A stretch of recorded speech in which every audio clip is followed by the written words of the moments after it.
Welcome to our backyard. This is the Backyard Philosophy Podcast. We are two friends having a discussion after everyone else has passed out or gone to bed. Grab a drink and listen as we discuss everything from automation, space exploration, and why the meaning of life is 42.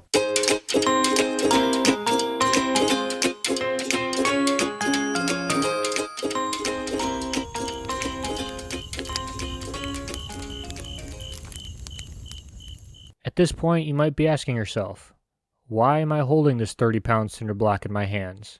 You might also ask yourself, why does this cinder block have a long piece of string tied to it?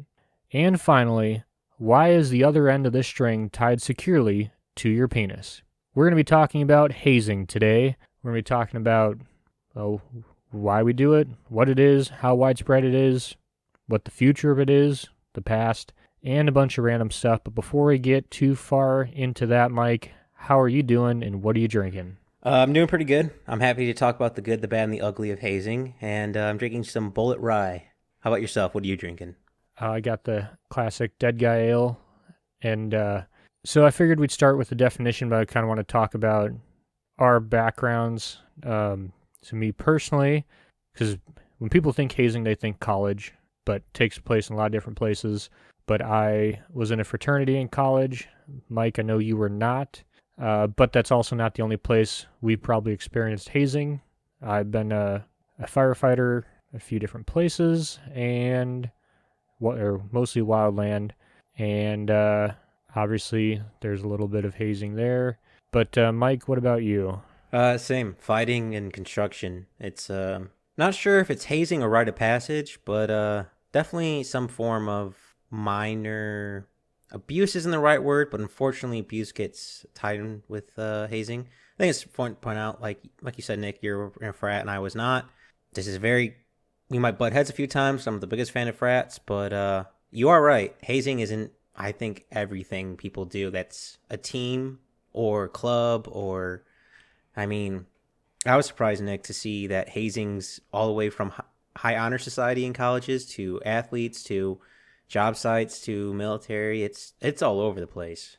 Yeah, and I would be remiss if I didn't say it's fraternity, Mike. You wouldn't call your country a cunt, right? It depends who's running it. Fair enough. So this is important. This is the definition of hazing, and it's important because how people define hazing is really important, especially when you start looking at studies involving hazing. So the Webster Dictionary is the act or practice of harassing or abusing a newcomer as a student at college or a sailor at sea by practical jokes or tricks, or an initiation or behavior that involves humiliation, harassment, or abuse, particularly in universities and in the military. That's kind of odd that they say the word sailor, right? Like, as a student at college or a sailor at sea. Like, those are the two things where you got to worry about hazing.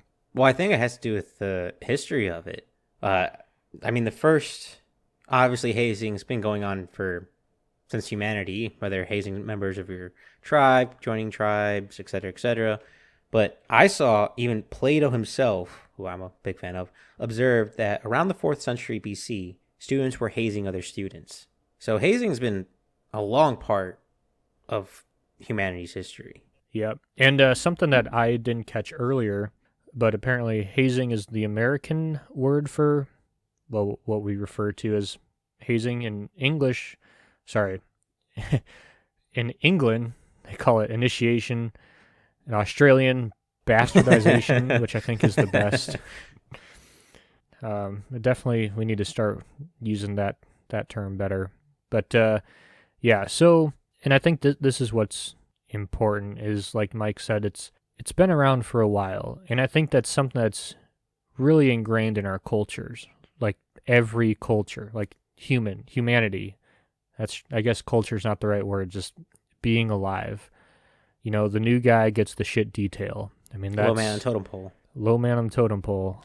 Just out of curiosity, Nick, since you used the definition, do you have your own definition of hazing? Because I'll be honest, I don't completely agree with that definition. Yeah, so I think we'll get into it. So there's a reason that people do the act of hazing, and a lot of the reason people say they do it is team cohesion. to create a bond, so you can join a group. And there's pros and cons of that. When it's taken too far, it's bad, and when there's some kind of, like we talk about in pretty much everything, if there's some kind of work that's put forward to get into something, or if effort's applied and it's not given to you, it means more to you. And so personally, and I came from a quote unquote no hazing fraternity, and I'm saying that because there really wasn't anything I would consider hazing. The most hazing we had is as a freshman, we had to go and do like the charity work. So our charity, were cutting down dead trees to sell for firewood, and that money, the proceeds, all go to charity. Making our freshman class do that created, hard work builds bonds. The people who went out and did that bonded with each other in a way that the people who didn't do it just did not. And so I think there's a lot of benefits in that kind of team building activity. But the university would classify that as hazing. And so for me personally, I think that there should be like hazing, and then let's use the Australian word bastardization, where hazing can be a good natured, like, hey, you're new here, you got to sweep the shop, or you guys all got to go out and do this together. And then bastardization would be, we're going to beat you with a hammer or blindfold you and do all weird shit to you. Like, I think there needs to be a division between something that's good natured and something that's not good natured. But what do you think, Mike? Well, first off, for me, when I think of hazing, unfortunately or unfortunately, I think of what the media slash cinema slash Hollywood makes hazing out to be, of people naked, people with paddles, doing disgusting, humiliating things. But if I'm thinking of just the definition of hazing, to me, it's almost putting a person or a group of people through a demeaning slash hard act to prove that they care about the group more than their own self-interests, which has merits and not merits. But for using bastardization, I would say is more common in the large scale media, and I would honestly probably say bastardization is probably more common at universities. I would say, Nick, you did not go to a common university throughout the United States. I mean, that's true, but my wife definitely did. And, well, she's in a sorority, obviously, because she's a woman, but I'm just going to throw that out there for the future of this podcast. But she really didn't have any, like, hazing stuff. But we also live in the anti-hazing age. And to explain to you why I have this, I'm going to give to you what I went to University of Idaho, their definition of hazing, of any time a freshman or anyone is singled out because of how new they are to the organization or their age class, that's hazing. So for an example would be, say, like we said, all the freshman class had to go out and cut up firewood for the charity event. Because we said the freshmen had to do it, that's hazing. Or if a senior who was joining his senior year, because he was joining, that was hazing.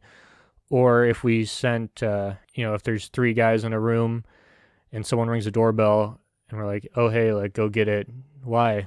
Well, you're the youngest one here. That's hazing.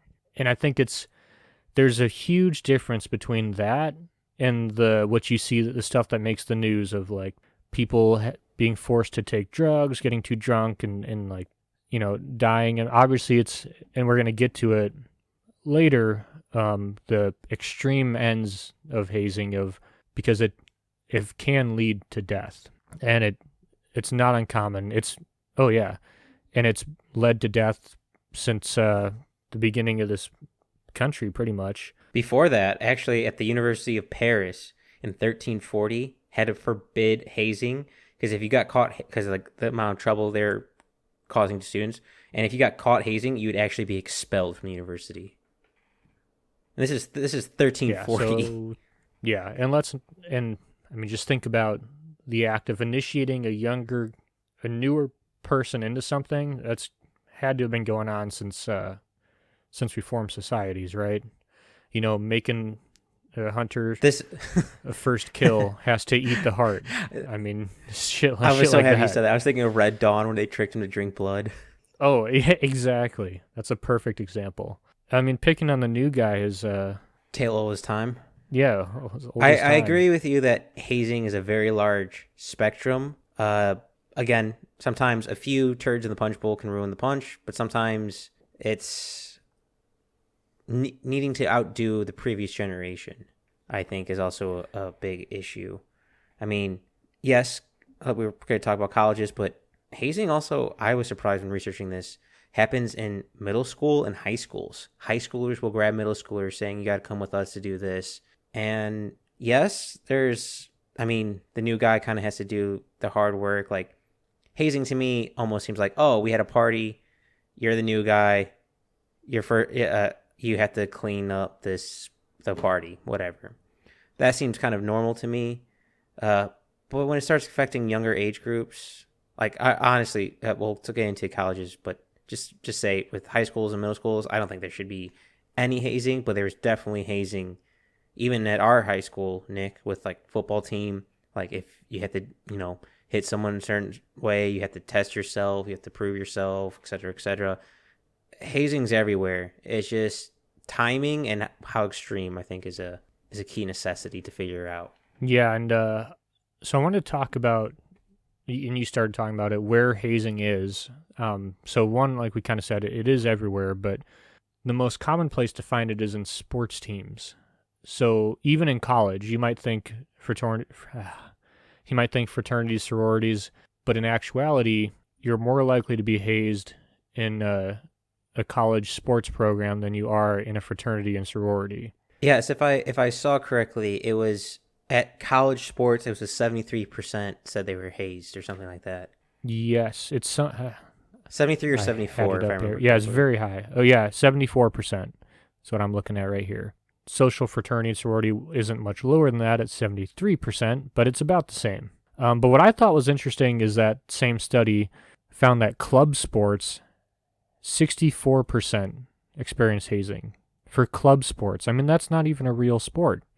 I mean, it's not, intramural teams at 49%. It's like, To me, that kind of makes sense because if you're doing something athletic where your physical abilities affects everybody, it's not just your mental ability; it's your physical ability. You're trusting someone to be able to do something, and we'll get into that with like military. But it is again, we don't know the scale, the extremeness of the hazing in these intramural sports, so I want to keep that in note. But to me, it makes sense if something athletic, something you're putting your mind on, something that you're putting your body on the line for, you want to make sure the next guy can do it with you. But go ahead, adding on that, Nick, I was surprised to see that it was like in high honor society, chess clubs, even like video games. I was surprised to see that there was hazing in even those. yeah, I mean, the honor society surprised me because as a not honor society member, as you may have judged correctly, that's not. Those people seem above that, I guess. But I don't know if you're trying to everyone's. separate yourself into a group, into an elite group. I imagine you have to try and test yourselves and It just trying seems to. like they never talk to each other, but I guess I'm wrong. Apparently, they've talked to each other enough to haze each other. They're not always at the library, Nick. Yeah. And this is what I think is important. So the study that I think we're both referencing, it came out with the same numbers. So the most like what is the behavior that that is construed as hazing? So most likely, for both male and female, forcing participation in a drinking game.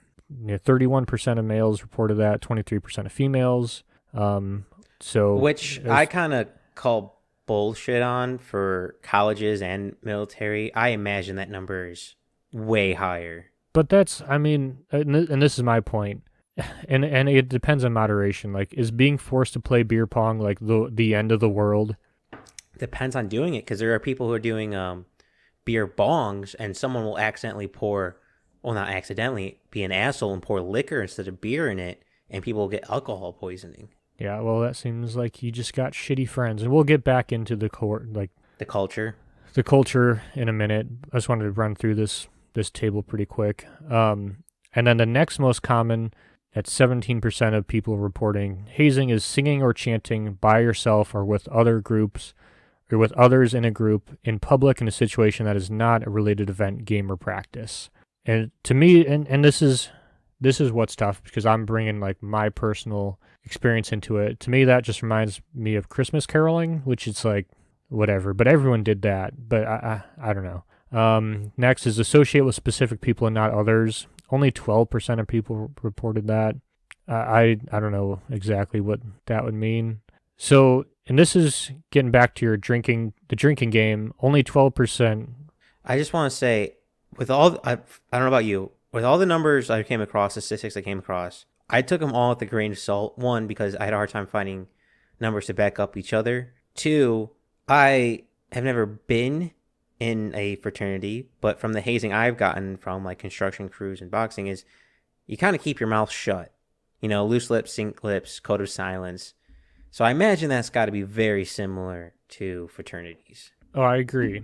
And okay, so this is why I think I completely agree. And I just reporting this number is just to throw it As out there, is. but as is, and I think it's important, especially when we talk about hazing, because one, I think certain definitions of hazing can be so broad, a lot of stuff can be construed as it that most people would not construe as hazing. And two, a lot of it isn't going to be reported for fear of an investigation and getting in trouble. Both with, I would say, the university law and the fraternity or sorority. Yeah. Also, this is kind of a tangent. I feel like after researching this, sororities are far worse than fraternities for hazing. Like, maybe not on the quantity, but the extremism. Sorry, I'm just thinking. What I'm trying to say is when researching this, I saw a lot more issues with male fraternities that would, lead to deaths or whatever. But a lot of sorority stories that would come up were like forced sexual acts and rape. Like, it didn't seem like a even thing across the board. It seems like, from my mind, almost like prison. Like prisons for females are apparently worse because women are quite cruel to each other in prisons. And to me, that kind of makes sense that they would do the same thing at fraternity or sororities. But when researching this, it sounds like men did most of the dumb shit, but the extreme shit to me was women, not leading to death, but non-death related extremism, I should say. Yeah, I think that checks out, right? Because isn't like most serial killers are men, but then usually when it's like a woman killer, it's like really fucked up. It makes me scared at night. Honestly, you give me a Zodiac killer versus any of those female killers. I'll take the Zodiac killer every day of the week.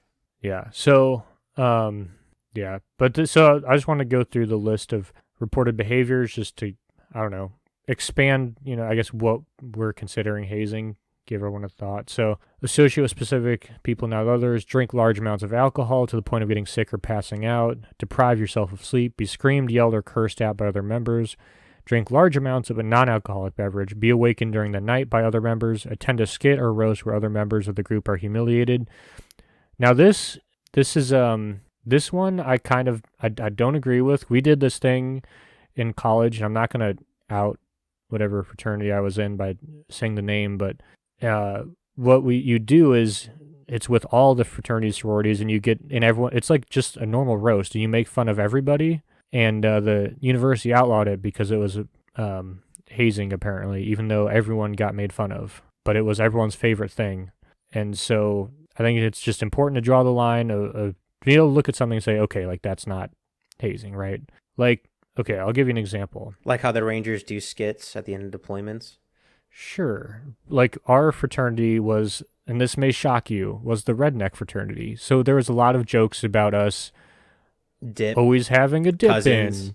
Yeah, cousins, big trucks, tiny penises, like just your classic shit like that. And it was hilarious. And no one ever had a problem with it except the university because they classified as hazing. So, and this is where it's like you got to take these with a grain of salt. But if you are singling out like individual people, I can see where that would be obviously wrong. And then endure harsher weather conditions without appropriate clothing perform sex acts with the opposite gender. That was a total of 6% of people reported that. That's the one everyone hears about. I mean, it's one everyone talks about, but I never heard any actual experiences of that. Well, all right, well, and hang on, I gotta say a few things. One, I disagree with the environmental being out in extreme environments without proper clothing, because my university used to host a polar plunge. So during the cold months, you would try to raise money by running like a mile and then jumping into a cold lake and then coming out. Tell me you're That from the Midwest without telling me you're from the Midwest. yeah. There's that. And then also with performing acts on the same sex, I imagine This a is lot of people opposite keep that. sex. Oh, opposite sex. Oh, I was thinking same sex. Like, I imagine a lot of people don't want to admit that. Maybe with same sex, they don't want to admit that because it might be a little rapey what they just did. Like, steal a girl's panties or give a guy a black guy a blowjob or cross something off on their scavenger hunt list when they're pledging and rushing. I can see that kind of being embarrassing and not wanting to share with the world. Yeah. Well, yeah, I don't know. I've never heard. I mean, I've heard stories, but I've never heard of anyone actually tell me about it. But also, you're right. It's not something people would talk about. The last one, or last two, wear clothing that is embarrassing and not part of a uniform, and then finally get a tattoo or pierce a body part, which is Or also something brand. everyone I hears saw about. that. I saw that. I saw that same study. They also have brand in there. Okay, that's an important. Yep, just adding that in there. that's true. Getting branded is a Dumb thing thing to that people do. do. It is a dumb thing to do, and I don't know of anyone who would do it. Yeah, I don't know anyone who would be dumb enough to be like a sheep or cattle and get branded like a livestock. Nope, Anyhow, and not while they were sober, and not being forced into it by anyone but themselves. no one could ever be that fucking dumb. No one could be that dumb. Moving on. Okay, so we talked about the behaviors. We talked about the different groups that are affected. Obviously, people in school, sports, military, just your job. And so I want to talk about why it is that people haze, like the good reason and the bad reasons, right? So obviously, the big reason for why people say it's good to have some form of hazing is team building, team cohesion, right? To create bonds. I would also like to add on to weed out people who Can't would not do be it. good for the group. Yeah, yeah, it's an excellent point. So this is one study was done by, I'm not going to read all their names, but basically what they did was they went to fraternities that were hazing. They sent out questionnaires to the people about how they feel inside the group, and then they went to a fraternity that didn't haze and asked those people how did they feel inside the group. And what they found out is that the fraternity that did not haze had, based on their data, the stronger team cohesion. In their result, what they're saying is that hazing does not build team cohesion. It creates less team cohesion because it builds animosity between people. Don't know if I completely agree with that psychology. It might be for just universities, but I think hazing, depending on how it's done, like again, like we said, hazing is a very broad word. I think hazing might strengthen some stuff because to prove yourself, to say, hey, I made it through all this shit, I'm worth something, which is either psychology good or bad, I would say has some merit. So I am curious on the type of hazing done in this study. I think that'd be an interesting thing to look at. Yeah. Yeah. So, and then also I want to talk about, so why do people carry it to the extremes? And then I want to talk about why people go along with it. So if I forget to mention the last part, Mike, kind of help remind me. So why do people take it to the extremes? And you mentioned it earlier of they want to make a name for themselves. Like they want to be the guy people talk about, like, oh man, like so and so hazed us so hard and blah blah Most blah. people Like, in one way want to fit in and be recognized for it. yeah. And so that's a big part of it. Also having power over someone. Not everyone can handle having power over people. That's kind of nice. And and then so the reason people go along with it, because obviously you're going to be like, okay, if someone comes around to me is like, hey, take your pants off and I don't know, do whatever, you're going to say no. But it's that it slowly builds up. So people start asking you to do something like, and this is where the university just says all of it is bad, because when you draw an arbitrary line, people can tiptoe around it. But if you say none at all, then they have less to complain about. So You went from cleaning up after a party that you didn't get to drink up because you were supposed to be DD to having a cinder block tied to your penis. exactly. So yeah, it starts out, something like that, or cleaning up after a party, or being DD for the night, and these requests start getting worse and worse. But you're used to it because you listen to the last request, and then it's like you feel pressured, and you don't really realize that the situation you're in is crazy, which is what people report. They're like, oh, like it just seemed normal. You already made it this far. If you already done X, Y, and Z, you might as well do A, B, and C. Yeah, and so people just kind of get caught up in it, and that's why people, besides, and then there's also a huge, push to fit in. Everyone wants to be a part of something, want to be a group. It's safer and safety in numbers. We're herd animals. And we're going to continue to be herd animals. Yep, that's why people get branded. Yep.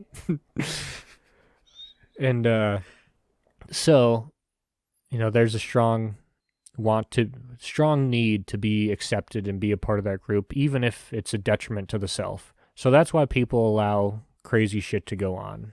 And so, and I think this is what we're kind of talking about, Mike, is where do we draw the line? Because I think you and me both agree, it sounds like, that hazing, in certain situations isn't bad. Making the new guy sweep the shop. It's important, when you're that new guy, no matter, you're starting a new job, you're joining a fraternity, you're going to the military, being a firefighter, the new guy gets the shit work. And that was something that I thought was readily accepted until I went into my actual career field. And a lot of people think that once you're there, everyone's equal members, regardless of seniority. And so I think it would have helped some people if they had some form of light hazing, and we really need two different terms between the extreme and the low end of hazing for people to realize, yep. Well, I was going to say, going back to sports, that's why sports hazing, it doesn't surprise me because you're almost putting them through a trial. Yes, you're trying their physical ability to make sure they can see the sports team, but when you're making them do other things, you're trying their psychology to see if they are a team player. And I do agree with your seniority. There are peers, and then there are supervisors. There's, it's going to sound quite blunt, but I kind of believe this. Everyone is equal under law, not equal under nature. Like, as much as I want, I'll never have the height and physical ability of LeBron James, but I can be the best me. Yeah, well, only if he's shrunk. Only like 5 inches and 65 pounds of muscle missing, whatever. But Mike, I've had 5 inches missing for a long time. Yep, not touching that one with a 10-foot pole. But I, with sports, to me, it makes sense because it's almost like a trial. It's a psychology trial. Granted, it can go definitely too far, but it just depends on what the team's goal is. Like, we'll probably do an episode on fraternities and sororities eventually. Well, this is, I got a better example that's going to be less contentious than a sports team. So I work, here we go, Mike, bringing it back to trees. So I'm a forester, so I grow trees, and our planting season is our busiest season. It's also the physically toughest season. And the new guy, because he can really only do planting inspection, which basically entails following a planting crew around 8 to 9 hours a day up steep slopes in shitty weather, rain, snow. People don't like it, and it's hard to get people to do it. But your first year, you pretty much can only do that. And seeing how people, not just that they do it, but how they respond, gives everyone an idea of, can they make it in this profession? Because we're talking about months of being out in the rain every day, doing a hard job. And if you come back and complain to us about it, who have all gone through the same thing, we know the difficulties. We know it sucks. Like no one's sitting here saying it doesn't suck. But now we know, okay, this guy's going to have a problem. He's not going to make it. Or okay, if he can do it, he can do it. Like it's a trial. And some people it's technically considered hazing, but also we need to know it takes about 5 years to train a forester. I'd rather waste a few months than 5 years after figuring if someone can't hack it. Agreed. But do you agree with the statement that hazing is probably more important for a physical or career based versus a Greek life based society? Like, would you rather have hazing in Greek life or hazing in your workforce? Because again, you have to explain to me, because Greek life to me is just you're paying for friends. Right. This is tough for me to answer because I was in a kind of a specialized fraternity. Like I said, is agriculture based. So most of the people were going into somewhat physical jobs. Some weren't, but a lot were. She And thinks my tractor's sexy. exactly. This is why we got made fun of. And so there was always like a being if not physically fit, physically competent. Basically, Are you able to do the job or not? are you able to do the job or not? And if you are, it's like if you give up if you can't do it because of how It's too physically hot, too weak or cold. something, or yeah, something like that, then yeah, so there's probably a lot more demand on which isn't a lot. Like there are some big boys in our fraternity, some corn-fed boys. We're Idaho, so some potato-fed Mid. boys, There we but go. but no one was just like not fit. Or I wasn't worried about anybody. So I will agree. Yes, it definitely makes 100% more sense for people going into physical jobs, like you mentioned, construction, the military, obviously, To me, stuff it's like not just that. physical, but also goal oriented. Like for me as an engineer, if you can't, if I can't trust you to design a certain part, and I have to look over everything you do, I might as well design the whole thing myself. So like, kind of giving you a shit job that's really hard to make sure you're able to do it, so that way I can trust you with other stuff. Yeah, it's, I guess based on how universities dictate hazing, that'd be kind of hazing. Where I'm giving you a shit job to see if you can do it or not, if you can power through with it, and you'll work with the team well. Yeah, well, I mean that's I agree, and that's why I think there's needs to be a good hazing and a bad hazing, a hazing and a bastardization. I mean, and also I think it's important character wise for people to learn how to operate as the lowest man on the totem pole, and this is why I think it's an important part of fraternities because you have kids going into college, going out in the workforce that have never been the low man on the totem pole, and they won't accept being the low man on the totem pole. To give you an example, we had, and I don't want to, I'm not naming any names here, but we had an intern who refused to sweep for us because he had already swept. Now, we don't work with we don't have I don't know, who A database between all your competition. we don't have that, but we also don't have like anyone else to sweep. So when we don't have interns, I sweep the shop. So it's like once he graduates college, he's going into my job, supposedly, who will then have to sweep the shop. So it's not like it's not intern work. It is intern work because he's an intern, and what I'm doing is more important than sweeping the shop. But when we don't have him, I still have to sweep the shop. So it's like See, I don't see that as we're breeding people who think they're too good for that entry level work when there's no one like like literally it will be his job. So we need people who are okay with I need to do some of this because it needs to get done and I happen to be the least qualified, so this is my responsibility. so I agree with you, but I don't think that's hazing. I think that's just how they were raised, less than being tried. Because like, But if my there's a argument job, you is got to do the those job. kids are not going to get that at home. They may get it in college. Hence why I think you should teach martial arts when kids are young. Well, I mean that wouldn't that be the same thing though?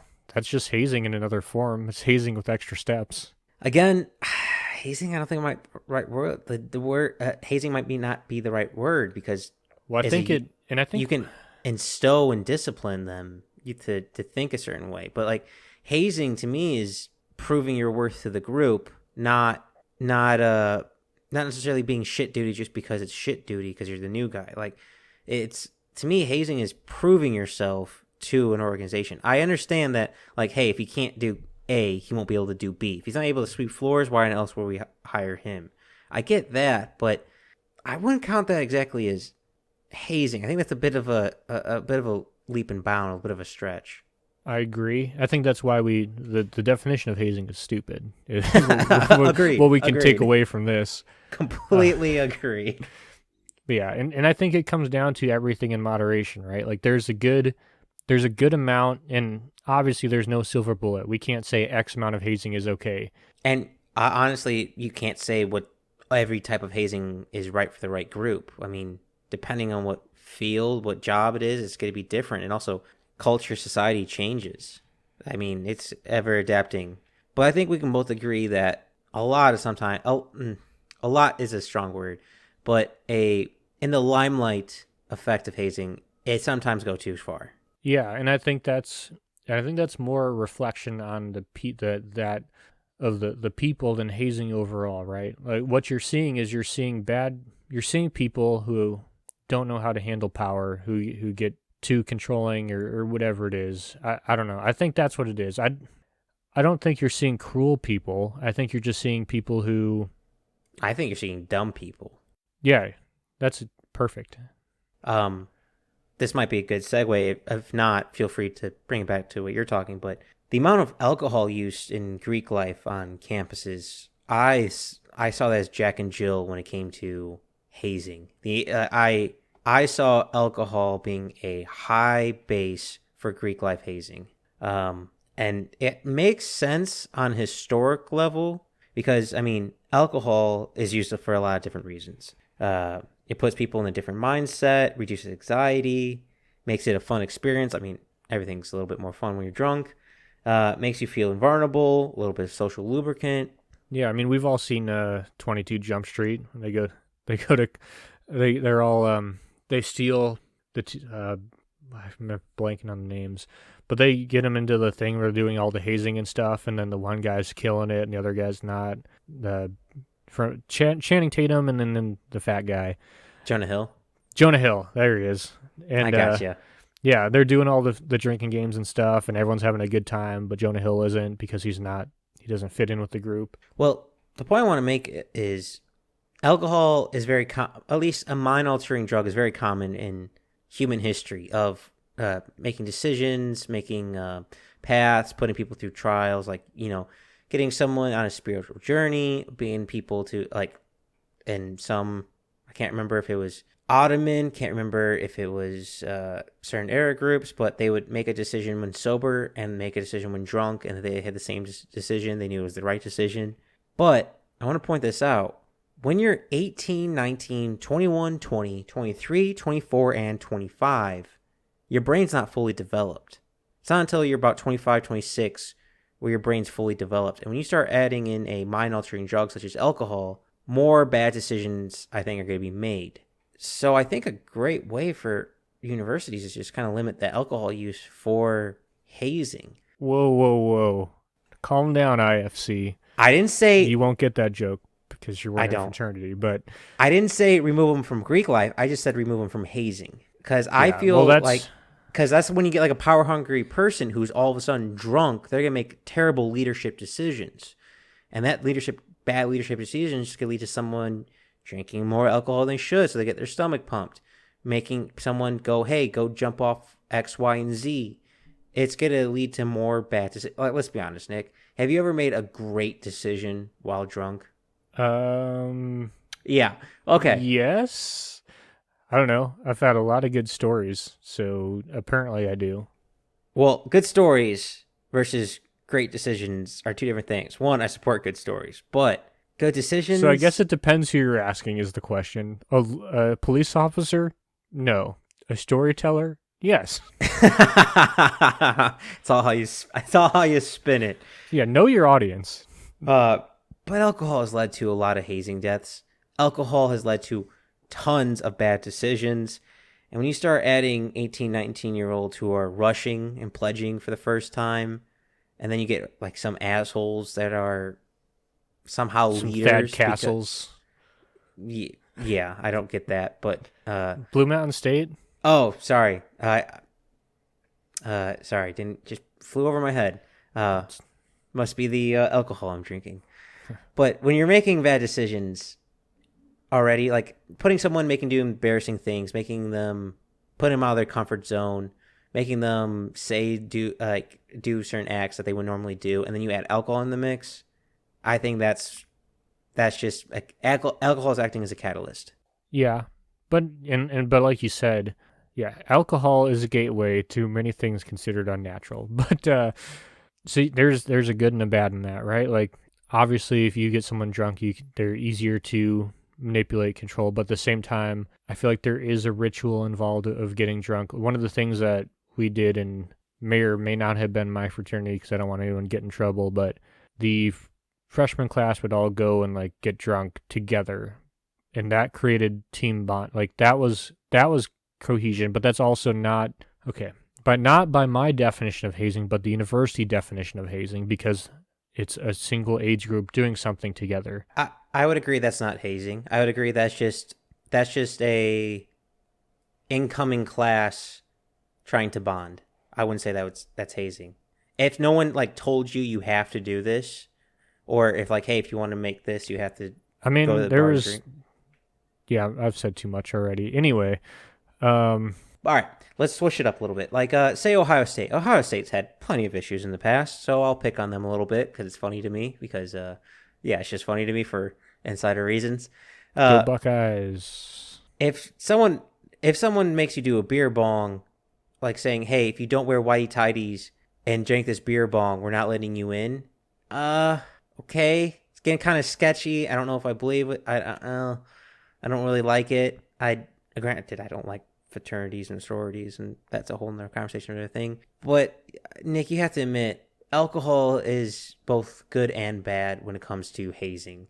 Well, I Yes, mean, it's the same as hazing. Hazing is good and bad. We agreed on that. Yeah, alcohol is good and bad. The nothing that's good. There's nothing truly good that has no negative consequences. It's just like sex. Sex can be really good, but it can also ruin your life. So, I think we're having very different sex.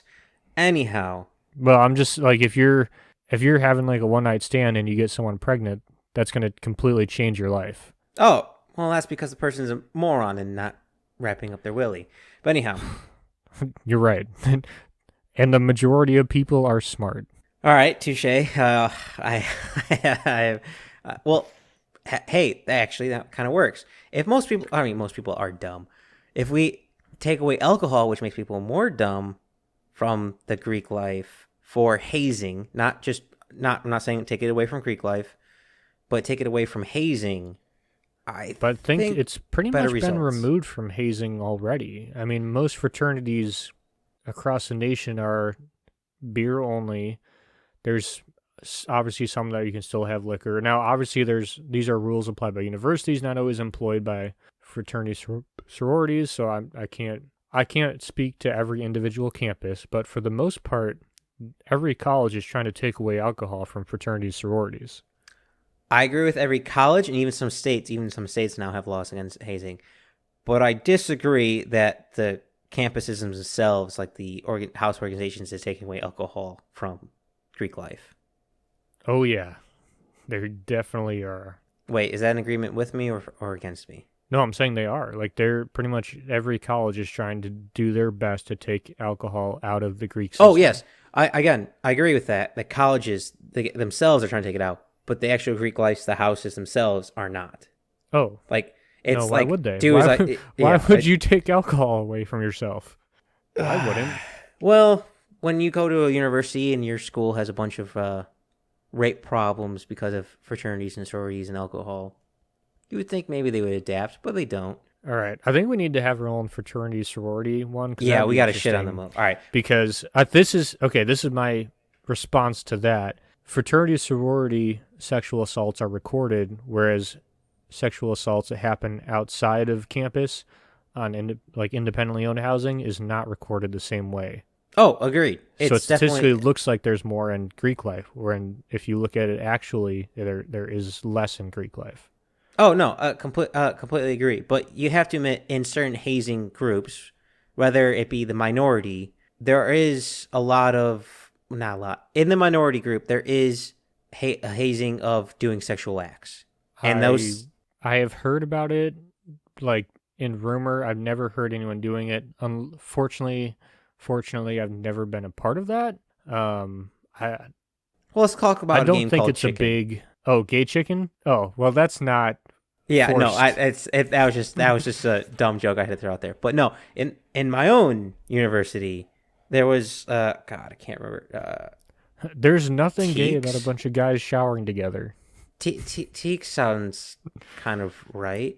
Teak Uh, is a fraternity. Yeah. yeah, like they got in trouble because like their scavenger hunt was to get like pictures of certain girls' like they gotta get like a picture of a girl's boobs, ass, or you get like pair of their panties, get a blow job with proof and stuff like that. Like I'm saying sexual acts to me, I think are based on my research the minority, but they do happen, and I don't think that should be classified as hazing. That should be like bastardization or bastardized, whatever the Aussies call it. Yeah. Like No, it, that's right. Bastardization. I mean, bastardization, that's because it that's what I've been calling it. That's what they've been calling it. That I've co-opted. because doing sexual acts to me seems a step too far.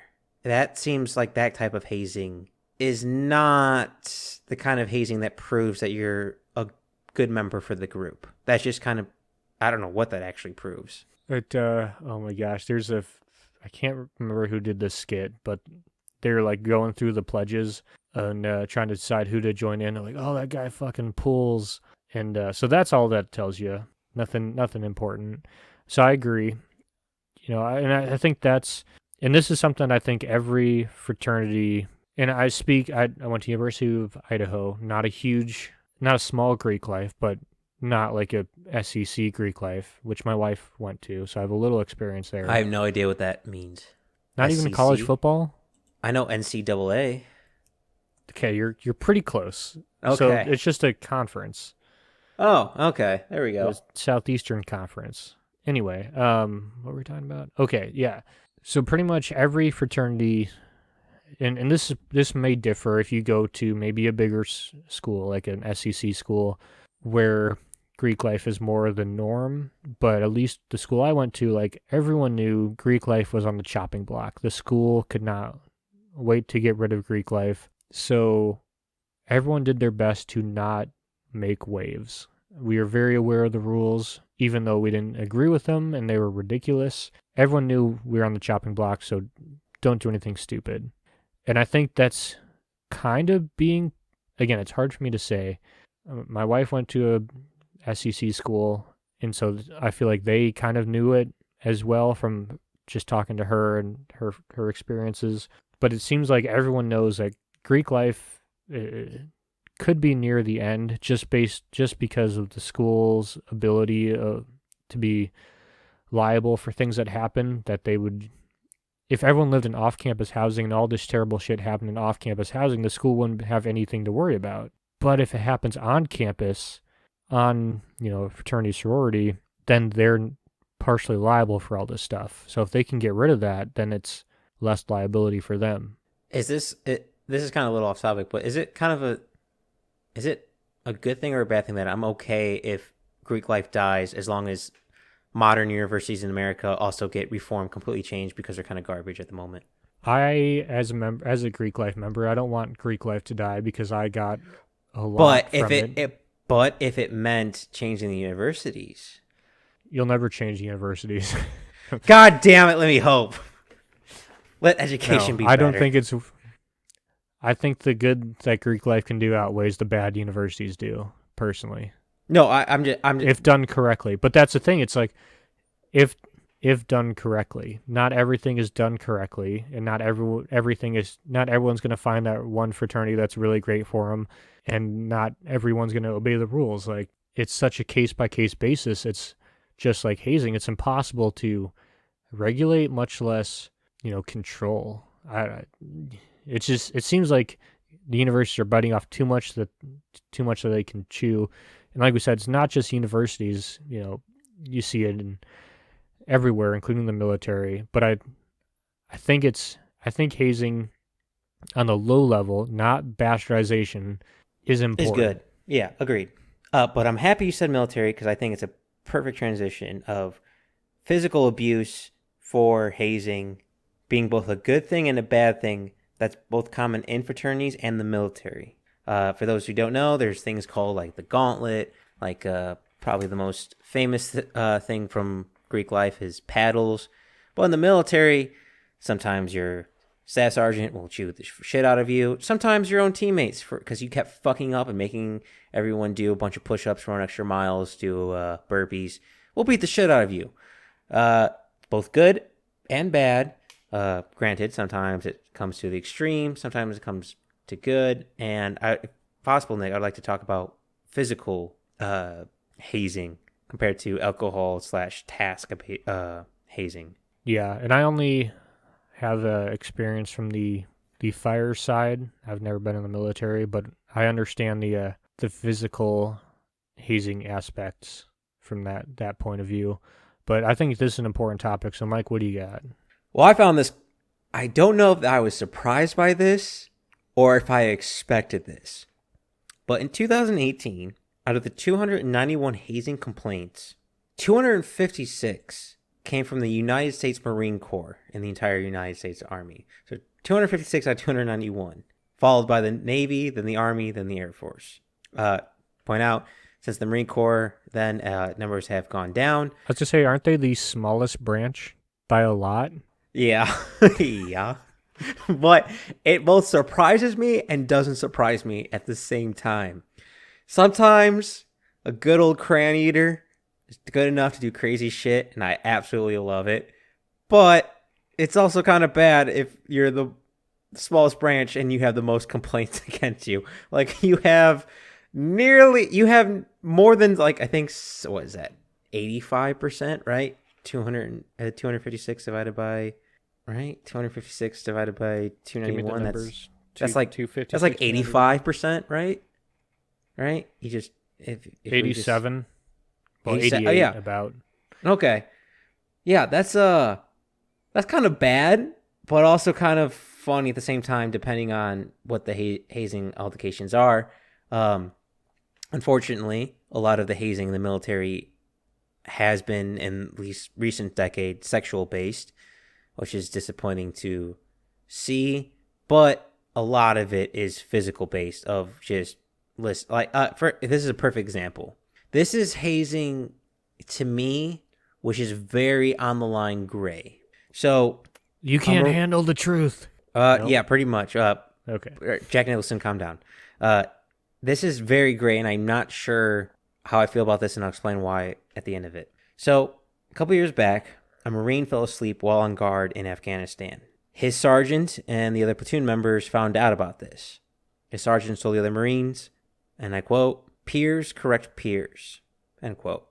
The other Marines forced him to do exercises and then beat him up. Soon after, that Marine who fell asleep committed suicide.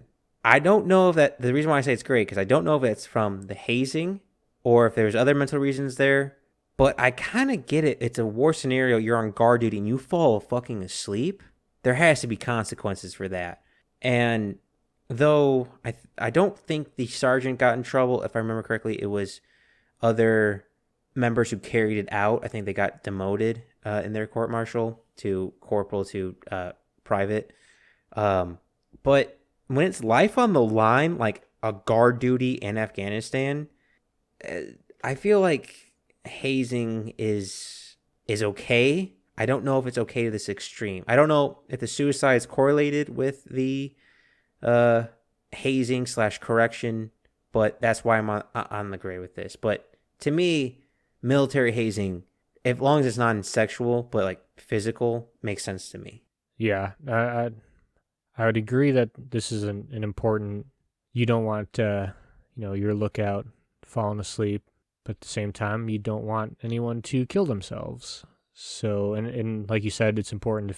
Was this because of this, or was this an underlying issue? Because when it's not only your life on the line, But the line of life of anywhere from 20 to 50 other people, not just not if God knows if you're being a guard for a fob, like that's hundreds if not thousands of people depending on the fob. That's that's a big deal. I I can see hazing, so you don't want to let that down to thin out anyone who would be an issue and actually cause the deaths of hundreds of people. I I start to see the benefits of sometimes chewing people out, making them go through hell, and sometimes using physical violence, maybe non-permanent physical violence. I want to define on that, but that's I even though there were repercussions for it and they got in trouble with it, and I'm not saying it's a good thing or a bad thing. I'm just saying I get it why they did it. Yeah. Well, and this is why this whole topic is a gray area because is the hazing for, like social reasons to fit in or is it for survival reasons? And I guess to survival reasons really wouldn't constitute learning how to, sweep and be the low guy on the totem pole, but Survival reasons of staying awake there's, so the enemy doesn't sneak up on you. yeah. Well, I was gonna say perhaps make it a little bit lighter with the hazing in the military. Are you familiar with a thing called pinning, Nick? Yeah. But why don't you explain it for everybody who may or may not know? For a quick, for everyone who doesn't know, pinning. So when you change ranks in the U.S. military, usually you get different pins to symbolize your rank, and it's kind of a tradition where the person who puts the pin on you kind of pushes it into your skin. That little prick at the end, just pushing it into your skin. It's, I guess, yeah, I guess you're causing physical violence, but it's kind of like, good job, buddy. We got to give you a little punch on the arm, kind of deal. And apparently that's considered hazing, which I would just say those are just buddies being buddies. Yeah, and this is why it depends, right? Because I think there was a death from this and not too From long pinning? ago. Yeah, because it got pushed too far into the guy and hit something it shouldn't have. Jesus fucking Christ. Because it's just like a safety pin on like a whatever pin. I mean, everyone's seen like a badge or a button kind of thing. It's that pin, and I think it. I think I don't have it in front of me, so I can't tell if I'm just as a rumor or what. But I think there was a death from it because it went like way too far into a person. Anyway, besides that, yeah, I mean, this is why it's tough. It's like, Well, to me, I that's can just an see why, outlier. yeah, but that's what everyone, right? That's the argument against it is that it went too far. Someone died from it. You see what I'm saying? I see what you're saying, but I feel like that's a bit schoolyard kind of teacher mentality of Well, we're if one. talking about mostly the education system, so All right, yeah, all right? right, all right, yeah, okay. I see the irony in that, but like, if one student messes it up, the rest shouldn't punish for it. Like, I never understood. Like, I understand group punishment when it comes to like jobs that your life quite literally depends on the person left and right to you. I never understood group punishment for something as like simple as like in school, like if one kid threw an eraser, the rest would be, I don't know, get shortened recess or something like that. Well, of course every other kid in the classroom's gonna like take it out on that one kid. It's, yeah, I understand the teacher's trying to self-correct that kid, but the self-correction is going to be hazing through the rest of the class, giving that person a hard time. Like, it's, I'm not the, I understand its place when it's life's or extremism on the on that side of the spectrum, but when something that's like fraternity, I don't fucking get that. I like, that's what I meant by the pinning. Like, one shouldn't ruin it for the rest. Yeah, but and I completely get the sentiment. I do. Like, but at the same time, we live in a society where most of everything that's been ruined has been ruined by a small minority of people, and the rest of us have to suffer from it. Boy, that's the title of our autobiography, Nick, right there. Few fuck it up for the rest. Yep, I mean, pretty much. Like if there's some rule that, here's an example, like in Oregon, having a fire on the beach, you're not allowed to have a fire on the beach anymore because one, people started burning pallets, leaving a lot of nails on the beach, and two, a bunch of homeless people started camping on the beach and having fires, and they figured that'd be a way to deter them from camping on the beach and taking over all the beaches. Small minority of people ruined it for literally everybody else. I'm glad you said palace, 'cause I was thinking, like, isn't, like, a beach, like, the safest place to have a fire? Like, you have sand and you have water. You would think. You would think. when Small there's minority. when there's an idiot, there's a way. Yeah, and I think the main takeaways from hazing is it it needs to be a case by case basis. I mean, there's pros and cons, and not only that, but there should be several forms. Like there should be hazing and there should be bastardization. And I think that it should be acceptable in some and not others. I don't think there's a broad answer for hazing. I mean, besides everyone just being excellent to each other. Be excellent, my dudes. I don't know. I think it's. What do you think, Mike? I mean, do you have a solution to hazing besides people just being better? Education opportunity, a solution to everything. That's very true. I think not enough people who should lead are leaders, whether it be in the military or in the Greek life or workplace. Like, how many managers do you know that have been hired and they're also morons, or Well, CEO? this is a whole nother podcast, Yeah, Mike. I agreed. I did come across a study that you might be interested in. Is that basically this? It wasn't Amazon, but it was some like box corporation like that. They found that randomly promoting people led to better output than promoting through like their normal way of promoting. Common sense kind of things. Yeah. But Isn't I that want crazy? It's like, oh, we think we're promoting out of merit, but really, like, you're more likely to get better production just by some random. Yeah, some people just need an opportunity. But I want to go back to the military thing, because it's been actually kind of common in recent news of sexual assault in the military force, and some of it done through hazing.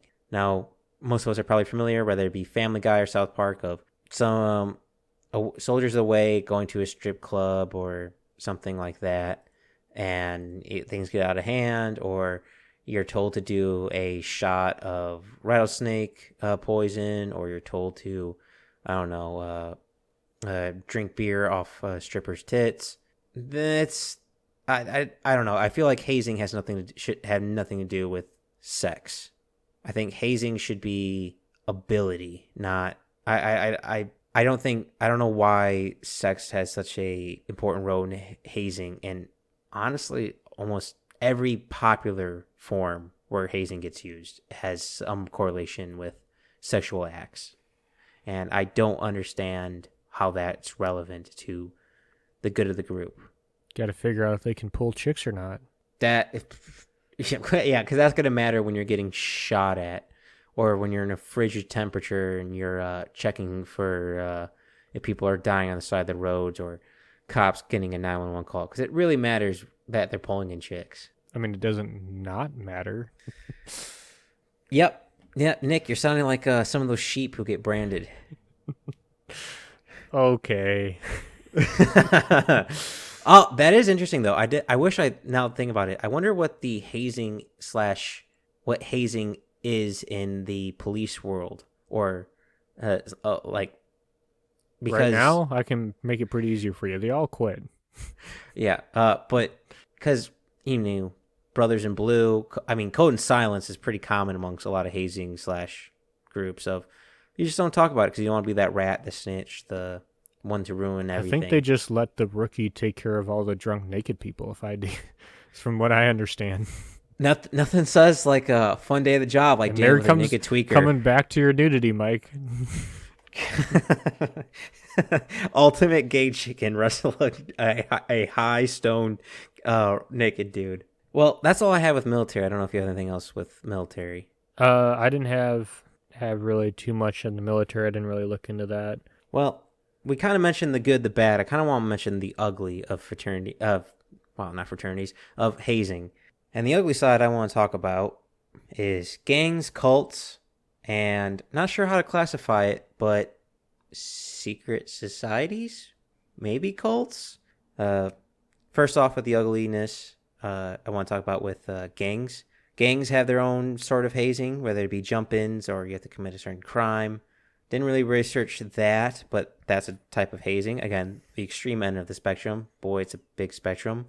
The other one being societies, like the Skull and Bone Society, which is maybe a cult. Not really know how to define it, which apparently have had interesting hazing Isn't techniques. Don't really know them. isn't George George Bush. W. Bush Skull and Bones? Yeah, yeah.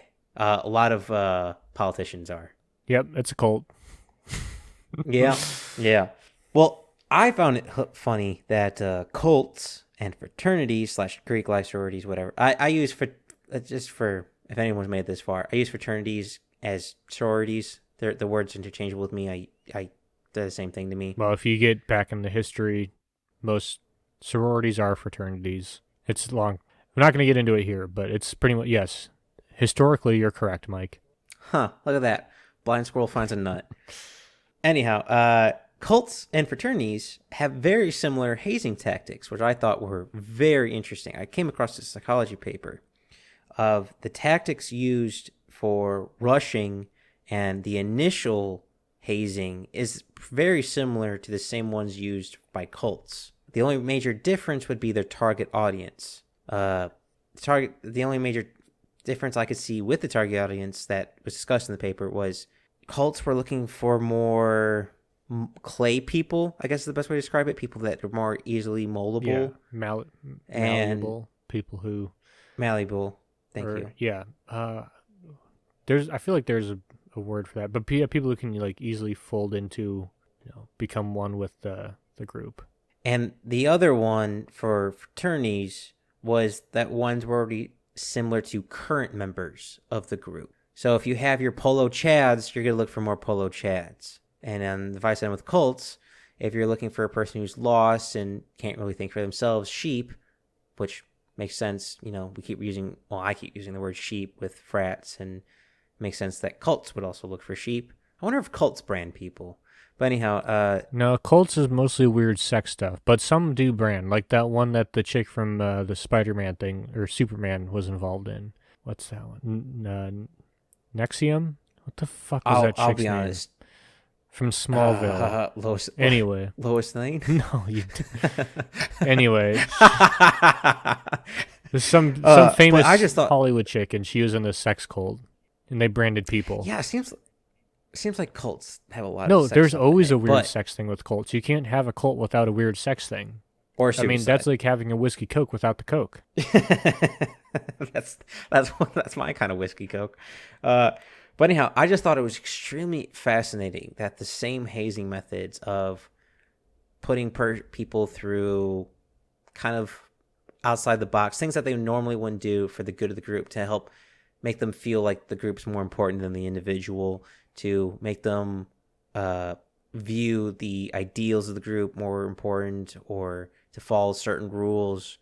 That's the same tactics were used in cults and Greek life, which I thought was extremely fascinating to me. Is it? I mean, I feel like that's just general tactics to get someone into a group. I mean, those same tactics are employed anytime that anyone enters a new group, including like the fire service or probably the military. I mean, that's just, I feel like there's a generic way to get people into your group, or bring people in. I feel like that's through the process of hazing. I feel like it's not unique to fraternities and cults. I feel like it's just... I'm going to disagree there. I think for aspects of military, I can't speak on the firefighter department part, but I can speak on the construction part. I feel like the tactics were very different. They weren't trying to see if they should bring you in, but rather if you can make it to the expectations that they had on you. More like for lack of analogy and just thinking off the top of my head, so take this with a grain of salt, but more of a father figure having expectations for the son, see if the son will rise to it. Yeah, well, so for my buddy, he was on a certain fire crew, and the rookies all had to carry 100-pound packs, and when they got to the campsite, the rookies had to eat MREs, and the rest of the crew got to eat steaks. And I feel like that kind of stuff is universal. Like, it's just the I don't know. Maybe Oh, I'm not. I'm in not. I'm not disagreeing that there's not similarities. I guess I'm confused at what is the difference between like the cult, or what's the similarities between the cult and the fraternities that's different from like a military fire construction side. How the organizations are representative in the person's brain. This is just my opinion, but for cult members, it's like a religion. A joke to me that I always like to make is the only difference between a religion and a cult is one pays taxes, the other doesn't. Most To good me, a cults cult, probably don't pay taxes. I hate to burst your bubble. Scientology, Do they pay taxes? they don't pay Oh, well, yeah, taxes. exactly. They're technically a religion. But anyhow, it's a higher purpose, higher being. You don't, to me, for at least for construction, and I imagine the same for firefighter. I can't speak for military.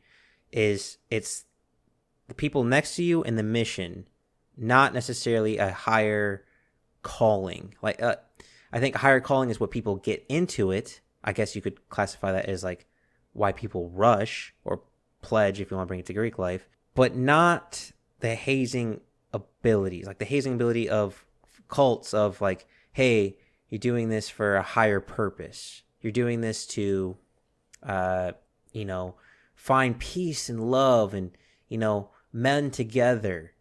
Like, sex parties at a cult, house parties at a frat. I can see the similarities a lot more than hazing at a construction site because you're not really partying when you're at the firehouse. Well, on call at the firehouse or partying when you're on site at a construction crew. You're simply getting the shit job, and they're like, oh, he's a hard worker. He makes us laugh. He mends with everybody. We get it. But with a frat in society, it's sorry, not society, a frat and a cult. To me, they're using the tactics of what the organization is more important than the individual. I would say that's got to be a case by case basis. For like, Oh, I'm not saying for no, all I know, but frats, I'm but I would say saying, for all well, cults. yeah, for all cults. But like, yeah, I just think that's a case by case basis. For like, for example, not get too far into it, but when I was in college, we were involved in something that could have taken the fraternity down, and they could have easily just gotten rid of us and saved the fraternity, but decided to just like stand by us and keep us members, and nothing ever came of it. But Stand by your man. and I think that never would have happened in the cult. The cult would have just been like, all right, adios, fuckers. And so No, I think the cult would either said adios or been more extreme, like shave off of your head and put you in isolation. A little bit more the extreme end of the hazing. that's also true. Could have gone one of two ways, I guess. Either you're out or it get a You're lot either out or worse. you're really, really fucking in. Yeah, I just think that it's just a standard way to get people into your group, like, and it's up to.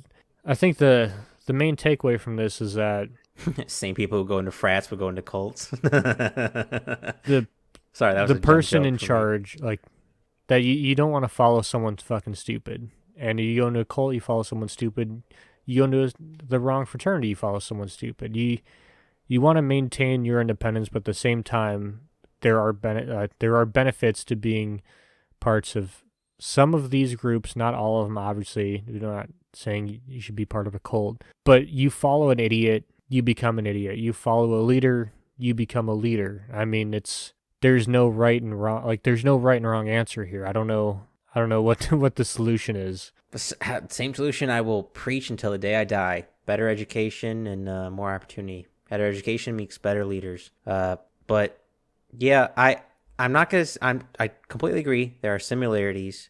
There are, again. I think we hit the nail on the head of, or at least I think you said initially, that hazing is a large spectrum, and I think we need better word choice. We're English. We're Americans. God damn it. We're used to speaking English and having tons of words that make no We can make sense. them up if we need them. Yeah, I mean, we should really ask the Germans to help us make up words because they usually have a word for everything.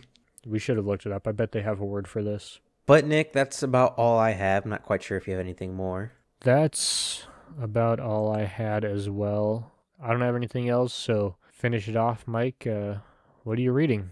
Well, I am now reading a Connecticut Yankee in King Arthur's Court, which thank God I've been reading two books at once, and my previous book was a little bit too long. What about you, my friend? What are you reading? I am reading The Collector, a novel, or a, I don't know, a story about David Douglas, who is one of the most famous botanists, to explore the Pacific Northwest. His name is literally on everything. There's like 4 different species named after this dude. Everywhere he's been, I've been. It's a wild read to think of someone. I was able to drive across the Pacific Northwest in a day, what took him several months to do, just because there was no roads and like 10 fucking Englishmen and Frenchmen in the fucking west half of the United States. Just a interesting read about if you like botany and plants and history and the Pacific Northwest, this is a book for you. What I'm saying is it's a very small market. It sounds like it's perfect for your fraternity members. It's not. This book is not going to make the New York Times bestsellers list, but it's really interesting for me. But that's all I got. Well, I do want to say, for anyone listening, if you know about the hazing that happens to secret societies like Skull and Bones, please tell us. And we'd love to hear your opinion on hazing just in general. And Nick, where can they tell us about their opinions on hazing? You can tell us your opinions on hazing on our Reddit page. That's where we're trying to make most of our discussion happen, because it turns out Instagram is not the best platform to do that, and no one's on Facebook. So hit us up on Reddit. We'll post occasional memes and pictures on Instagram, but if you really want to have a discussion, Reddit is where we will be. And we will not be on Twitter. Yeah, Twitter is the cult we were talking about. It's the cult. Well, Nick, as always, I had a great time, and as always, thank you all for listening.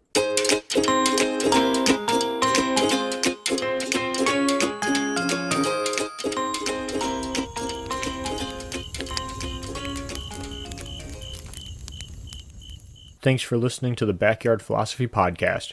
We rarely finish a podcast without missing a point we wanted to bring up, so let us know what we forgot. And if you have a topic you want us to talk about, let us know at Backyard Philosophy on Instagram and Backyard Philosophy Podcast